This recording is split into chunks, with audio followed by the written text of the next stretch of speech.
Good morning, and welcome to the UP Pregame Show. I'm your host, Casey Ford. As always, I'd like to thank our sponsors that are right here. You have Fox Motors, you have 906 Sports Bar, and Big Boy. Now, last week we were telling you about the 906 watch party. It was a big success.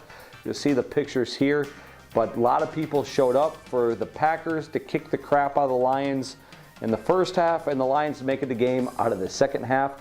The thing that was funny is the 5 Viking fans that were there that made the whole place just extra rowdy. So we do appreciate everyone showing up to the 906 for the live watch party with the Packers and Lions and the 5 Viking fans that showed up. But Vikings are 3-0. The Packers are on a bye at 2-1. Then the Lions are 1-2. And the Bears 0-3. With the Packers on a bye this week, we switched things up a little bit because nothing really to talk about with the Packers. So this is going to be a Detroit Lions Chicago Bears pregame show.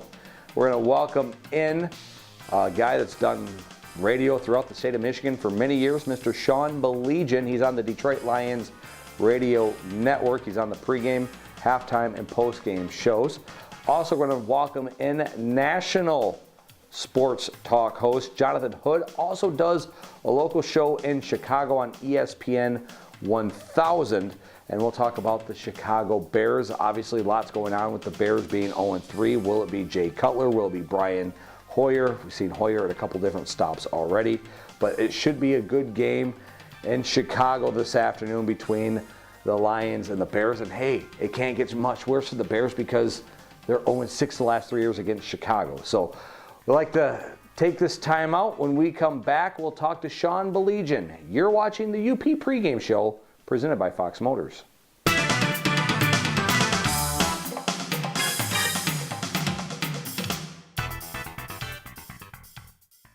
The Ordock isn't just a beautiful structure. It was the lifeline of the UP. It supported generations of families here in the Upper Peninsula. It's also a representation of the people. We're strong, hardworking people that are in for the long haul together. I'm very fortunate to be an artist in the Upper Peninsula. To go out and experience the history here and then come home and put it on canvas is what I love to do. I'm Steve Baritsky, and I'm the owner of Red Chair Art. The all-new 2016 Jeep Grand Cherokee, Fox Nagani. Experience the difference. What sounds good? What do you think about the Slim Jim and fries? Ooh, let's do seafood. The fish and chips is my favorite. I know, I'll just skip dinner and get a piece of their hot fudge cake. Boy, you're a big help. Value never goes out of style at Big Boy. Big Boy Marquette. Food worth talking about.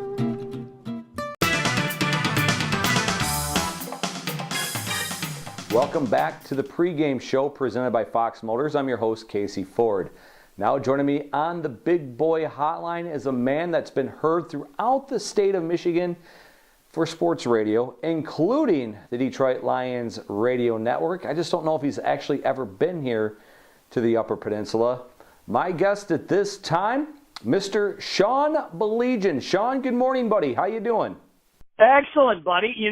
Many times, actually. I had a good friend of mine who played hockey up in Marquette for Northern Michigan. He was on the national championship team and, doing Wayne State broadcasts, go up to Houghton and Marquette. So love it up there, man. And you know what I love the most, Casey? The man's portions that you get when you go eat someplace in the UP. That's what I'm talking about. Speaking of serving, the Detroit Lions defense has served up a lot of points in 2 of the last 3 games. However, Chicago does come in reeling a little bit. We don't know if it's Brian Hoyer. We don't know if it's Jay Cutler. What must Chicago do to keep this Detroit defense in trouble? Well, until Detroit gets healthy, anybody's going to give them trouble. I mean, they finished the Tennessee game with 2 linebackers. I mean, you think about that, and then you saw what you saw against the Packers. I mean, that was old school Aaron Rodgers juggernaut. I mean, that was just way too easy in that first half. Look, they can still present some problems, no doubt about it. I think Langford coming out of the backfield can present some problems. Any tight end is going to present the Detroit Lions with problems. I mean, that seems to be a sore spot for the Lions for many, many years now. But, when you're talking about, Levy still being out and the likelihood of Ziggy not putting the pressure from one edge around. And, Van Noy still fighting to get it. He looks so good in the exhibition, and he really hasn't made that mark yet so far this season. Things over the middle are going to give them problems. They got a couple of good receivers as well. So I don't think it's the gimme that maybe Lions fans think it will. To me, the question is that Bears offense going to stop the Lions offense? And I think the answer to that is a resounding no. I really do. Casey, I know everybody's been back and forth on Matthew Stafford for so long now, but on Jim Bob Cooter's watch, 11 games, he's got a 26-4 touchdown to interception ratio. I mean, he just looks so much more comfortable right now, and a myriad of receivers at his disposal, although certainly Marvin Jones is his favorite. But I'll tell you, Casey, I'm really surprised at this offense. And, I was joking yesterday, I wish they could use the 2014 defense now to go with this 2016 offense, because that would be a pretty formidable team. Let's go back to the defense. DeAndre Levy missed most of last season. He's missed the last 2 games of this season. How quickly does Detroit move on from DeAndre Levy? Casey, that's $1 million question. I mean, honestly, he doesn't seem like the type of guy that's long for football anyway. He's already talking about what he wants to do after football, and he values his brain. He had the comments last year where he doesn't see himself playing much longer because, he doesn't want the brain injuries and everything. This is a team that unfortunately has had to play without him far more often than not in the past year and a half. So right now there is no indication that he's coming back anytime soon. And that's frightening. For Ziggy Ansah, the routine with a high ankle sprain. They can say 2, 3, 4 weeks. It's usually 5, 6, 7 weeks with a high ankle sprain. So, those are 2 devastating losses. Let's face it, when Levy was healthy, in 2014, he had a monster season. You've had to play without him since then. And, unfortunately, you've got some injuries back there to some other guys as well. And that's the position that they're in right now. And if they're not getting a pass rush, their secondary gets exposed. It's amazing how much better your secondary can look when you're getting a pass rush on there. And that's what happened in 2014. They had a ferocious pass rush, and it makes the secondary look better. So, right now, they're not getting it from one edge. Devin Taylor's playing banged up. Who thought that these words would come out of your mouth? Thank goodness for Kerry Hyder. That's the crazy thing about it. You're getting some surge up the middle, not to forget Nada, but just not enough bodies there. Sean Baligian from the Detroit Lions Radio Network joins me right here on the pregame show on the Big Boy Hotline. And let's talk about Golden Tate. He's been missing from the offense so far this year. No targets, or hardly any targets towards him this year, with the emergence of a Marvin Jones and Eric Ebron. I agree. And Casey, that's a great point. On your part, I don't know what it is. I don't know what to attribute it to. He's looked frustrated at times. It's almost like Golden Tate is the new guy to the offense. They don't look on the same page. Conversely, the new guy to the offense, I talked to Marvin Jones just yesterday, and Marvin was like, hey, man, we worked out, OTAs. We worked out a lot in the summer, and we just clicked. We got on the same page. They don't look on the same page right now. Is he hurt? Is it frustration? I don't know. But I'm a little surprised at the relative lack of productivity from Golden Tate right now. I think a lot of people thought that, he might be the de facto 1 or at the very least the 1A or 1B. And that simply isn't the case right now. He's just a part, and I think a lot of people are surprised at that. What are the roles of Dwayne Washington and Theo Riddick now that Amir Abdullah is out for most of the season, if not all the season? In week 1, Theo Riddick was used as a threat. He was a good fantasy football player. They used him for his running and for his pass-catching skills. In week 2, they used him as a blocker. Week 3, non-existent. Dwayne Washington got more handoffs in week 2 and in week 3. So what are their roles now? I think you're going to see Dwayne Washington carry the rock more. I love the way the kid runs. I really do. He runs like he's got a chip on his shoulder. Hey, man, you guys took me in the 7th round. Everybody missed out on me. And that's kind of the way he's conducted himself, really from the start of training camp. Good point on Theo. Now, the only thing that I need to figure out is this.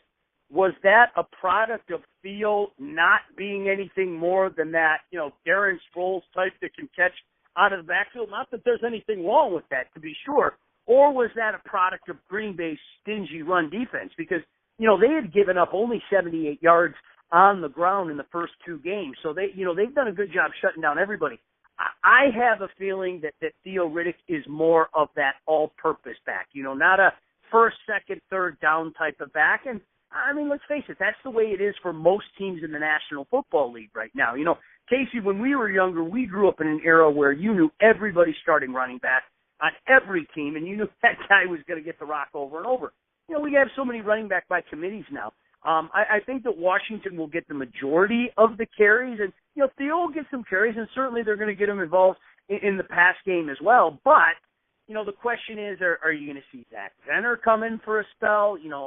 There were so many rumors that they were going to get Rice. They quickly shot that down. They had Joy Bell in for a workout. Again, just as a fourth running back, because everything that I'm hearing, it doesn't look good for Amir. I'd love to be wrong. I'd love it if, once the IR ends, he comes back and everything's cool. But from what I'm hearing, he might be lost for the year. And that's a tragedy, because that's a guy that worked really hard in the off season. I mean, he knows what people say. I know you're a Big Ten fan as well.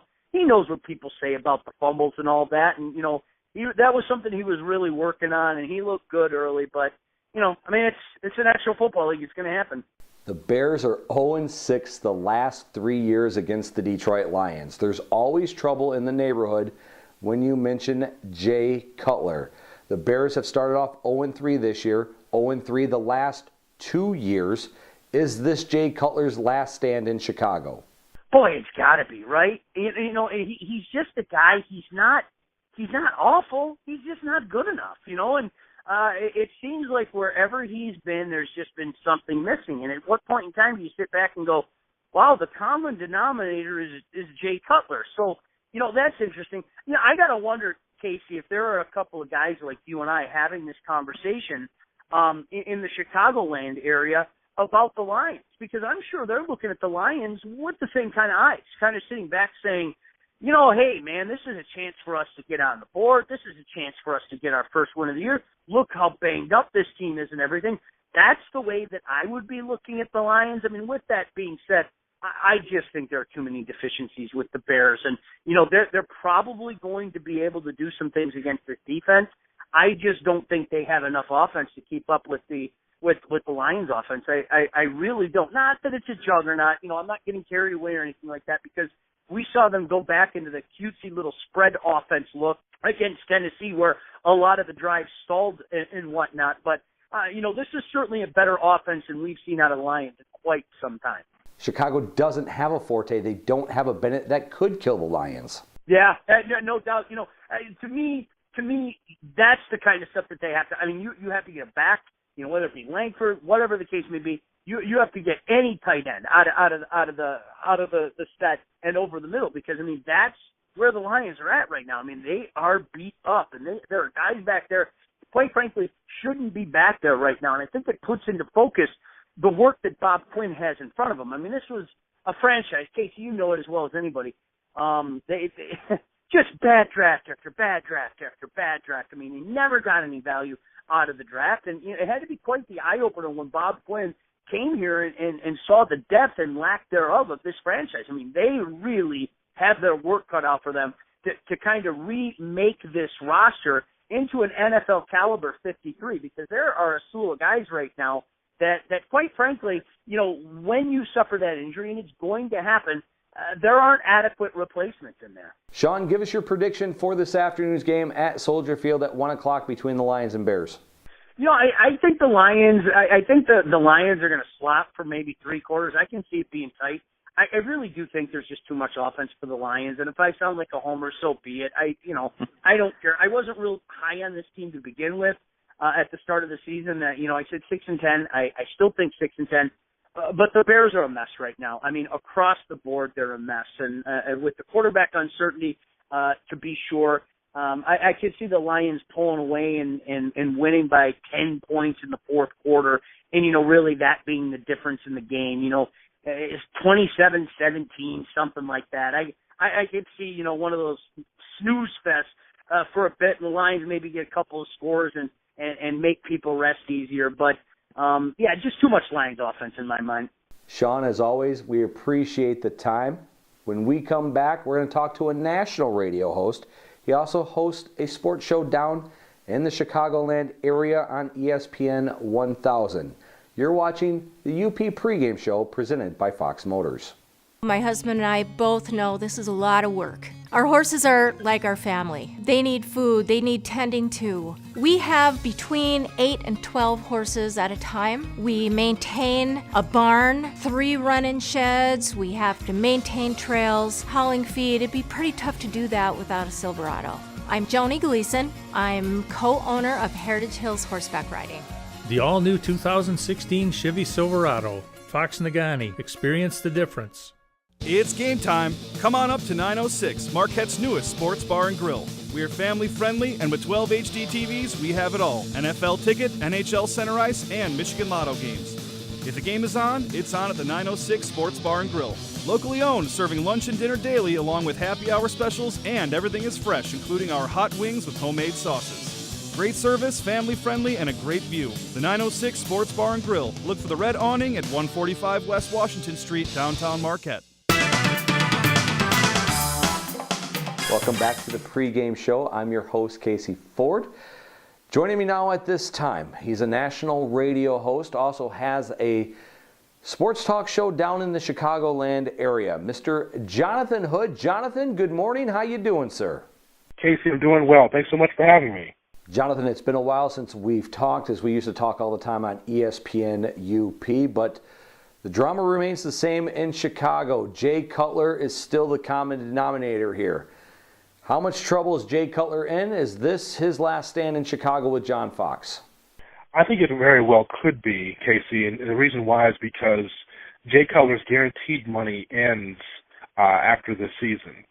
So the thing I look at with Chicago is when it comes to Jay Cutler, you have to decide whether or not that Jay Cutler is going to be part of your future, because this ball club is not going in the right direction.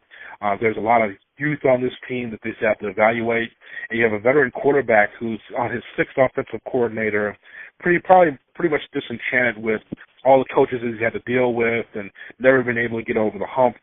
So this very well could be his last year, and it would not surprise me at all. Is there currently tension in that Chicago Bears locker? Really none at this point in time, because they're just 0-3. I think that with some more losses, which is very likely against the Lions, as the losses continue to mount, there will be some tension. The thing that this team is bereft of is leadership. I mean, Kyle Long is one of those guys on the offensive side, but I don't know if there's many leaders on the defensive side, and the team is really run by John Fox. He's the mouthpiece of the team. And so a lot of players on and off the record won't say a lot because they're under the tutelage of John Fox, and there's a certain way they do things. So I don't think that there's a disconnect between the offense and defense just as of yet, but as we move forward, there very well could be, because this is a mess right now. Jay Cutler sprained his thumb in Week 2 against Philadelphia. It appeared he pulled himself. Of course, he missed the national Sunday night game against the Dallas Cowboys. Is Jay Cutler a tough guy? No, I think, Casey, that he is a tough guy. I think that when you take a beating like this guy has had over the years with a faulty offensive line and just getting sacked and getting ravaged behind center, he is a tough guy because he could take a hit. The injuries that has kept him out is him trying to make plays. That one injury where he broke his thumb the first time a few years ago was him trying to make a play from another interception. In this situation, the injury did not occur in Game 2. It occurred in the first game against Houston. I think that's being misreported that it happened in the second game against Philadelphia on Monday night. It happened in the first game against Houston at some point. We don't know exactly when it happened, but when you are unable to grip the football and have a good feeling of the football, there's no need for you to be out there. And if you watched the Eagles game, you saw a guy that continued. I mean, he throws the ball away anyway because he does not have value of the football enough to be a good quarterback in this league.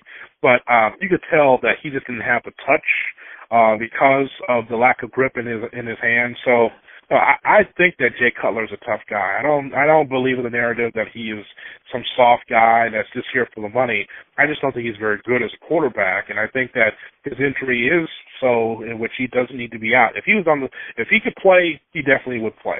The Bears are 0-6 against the Detroit Lions the last 3 years.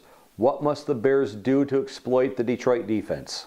Well, I just think that it's hard to do that when you just don't have playmakers on offense, Casey. I mean, look, this football team does not have Matt Forte running the football.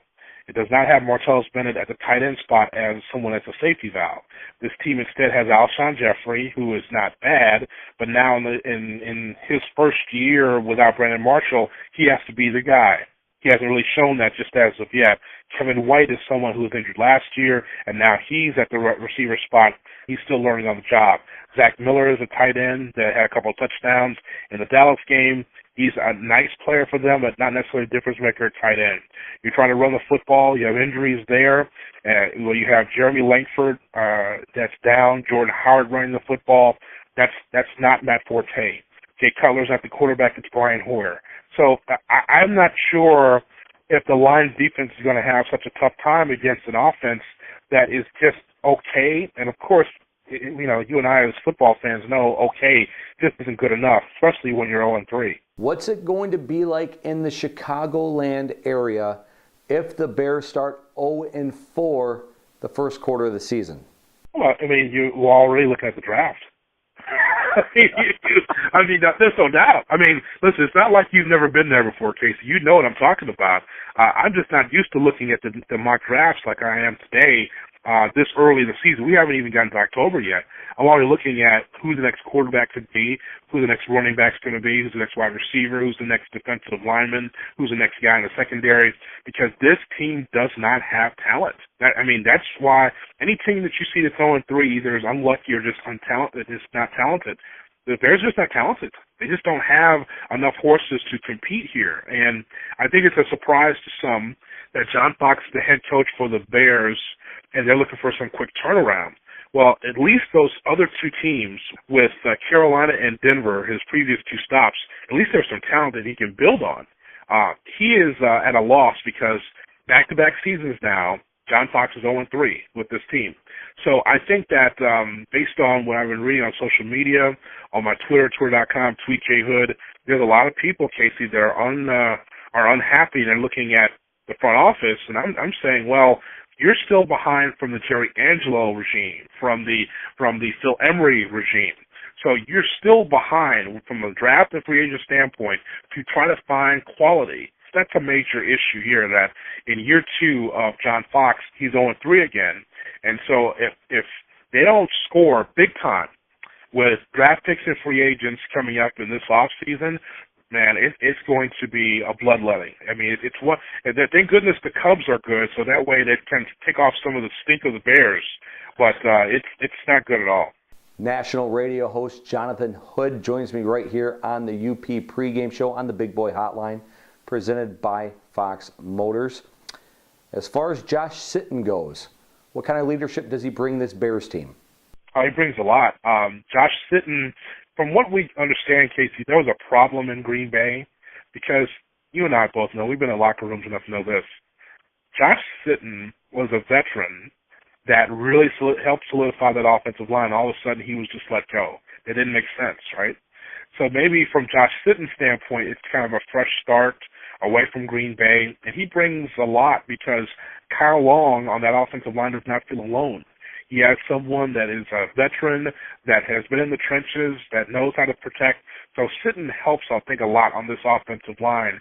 And it really helps Kyle Long because Long, for last few seasons, has been like the stalwart on the offensive line and then along with young players. So I think that he's going to bring a lot to the team. Detroit is in Chicago for a 1 o'clock game at Soldier Field. Give me your prediction between the Lions and Bears. Well, I think Detroit wins. Here's the thing that I want from the Lions, though. The Lions have to play smart football. No silly penalties. You know that Matt Stafford has the ability to take over a game with his arm. Again, you don't see Calvin Johnson on the field anymore, but you know that he can connect to his weapons. Saw a lot of the game against Green Bay on Sunday, and it's in them. but they have to believe that, hey, the Bears are good, but not the Bears team they even faced last year. So I think that the Detroit can win by 7, and it might even be more than that based on the Bears' offense. That's for sure. The defense is if there's going to be a strength of the team, it's the Bears' defense. But the secondary is so bad. It's a secondary that Stafford could be able to carve up. So I expect the Lions to win on Sunday. Jonathan Hood, as always, I appreciate the time. When we come back, we'll close the show. You're watching the UP Pregame Show presented by Fox Motors. Well, I became a nature photographer, and when I got this collection, I realized that these men were doing the exact same thing 100 years ago. They shot the pictured rocks, they shot the ice, they shot the boats in the harbor. They were artists. I do a lot of traveling, giving slideshows all over the UP, and to show the kids of Marquette the history that was here, nothing does it better than a photograph. I'm Jack Dio, and I'm the owner of Superior View Photography. The new 2016 Subaru Forester, Fox Marquette. Experience the difference. Restaurants. The trendier they are, the more they charge. At Big Boy, we don't chase the latest trend because we believe value never goes out of style. Whether you order from our menu or enjoy one of our hearty buffets, you'll discover that good food doesn't have to be overpriced. Imagine being able to afford to take your whole family out to dinner. It's not a trend, it's what we do at Big Boy. We'd like to thank you for watching the UP Pregame Show presented by Fox Motors 906 and Big Boy. I hope this meets the quota for Matt Winfield and Katrina Sardini and Anna Doloski, who's from the Chicago area, talking Chicago Bears this week as the Packers are on a bye. You can follow me on Facebook. Just search Real Casey Ford. I'm always open to any kind of criticism and compliments. Also, you can find me on Twitter, Real Casey Ford, for anybody that wants to continue to tweet. Not that many people are doing it, but this show is for you. Able to actually provide pictures this week of the Packers and Lions, something we haven't been able to do, but I'd like to thank Brad Lawson, a huge Vikings fan, for going to the game last week between the Lions and Packers at Lambeau Field, providing the pictures that you saw earlier this morning with Sean Belegian. Next week, we'll be back right at the same time, 8:30. Also, you have looking forward to NFL Europe football. That's what I call it, because in week 7 and week 8, that's a 9 o'clock kickoff, 9:30 kickoff that you'll be able to see on the Fox networks. So I call it NFL Europe. I know back in the day that was a thing, but when they kick off from Wembley Stadium, that means it's an early kickoff for everybody, and we get to enjoy a couple beers and football earlier in the day, and that's a win for everybody. So we'd like to thank you for joining us once again. You can find me on Twitter, Real Casey Ford, also on Facebook. Just search Casey Ford. I'm always talking about the Lions, talking about the Packers and the Tigers, and postseason baseball is upon us, and the Cubs are in it. So hopefully go Cubs. You've been watching the UP Pregame Show right here on Fox UP.